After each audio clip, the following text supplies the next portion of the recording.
Hello, it's a really rather grotty Wednesday the 22nd.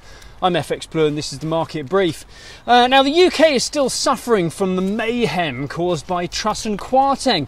You'll remember that saw many lenders withdraw many of the mortgage products from the market. The market has calmed down a lot since then, but if ever a stat told a story, there's been a 27% fall in stamp duty receipts from this time last year. Property sales generated £1.3 billion in Feb 22, but only £900 million last month.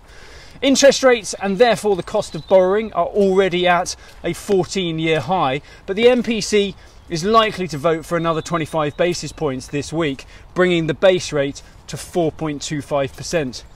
Bailey is likely to acknowledge the financial market turmoil and may even hint that the Bank of England is close to ending the rate tightening cycle, but we can expect the standard reminder that the MPC remains data dependent. And indeed, inflation data was out this morning. 10.4% was surprisingly high. It was down to 10.1% last month and was forecast at 9.9% this month, so the jump will certainly affect MPC discussions. It's unlikely that we'll see a 50 basis point rate hike as a result, given all the banking issues, but it certainly suggests that rate hikes will need to continue for longer. There are similar expectations for a 25 basis point rate hike in the US as the Fed meeting concludes later today, while the strong employment reports that we've seen so far this year certainly suggests the underlying economy could handle a bigger rate hike. The risk of further fallout from the Silicon Valley Bank collapse makes 25 basis points a much more prudent course of action.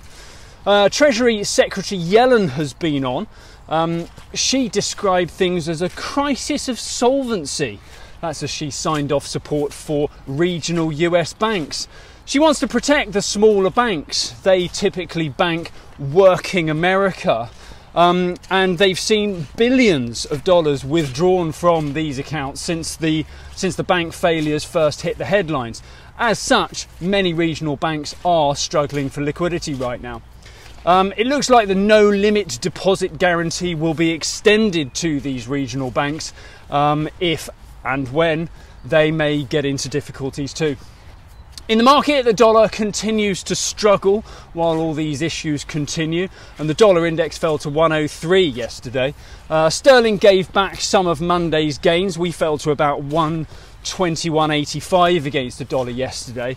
We open around 122.50 against the dollar. We're about 113.80 against the euro, and euro dollar is around 107.65 this morning.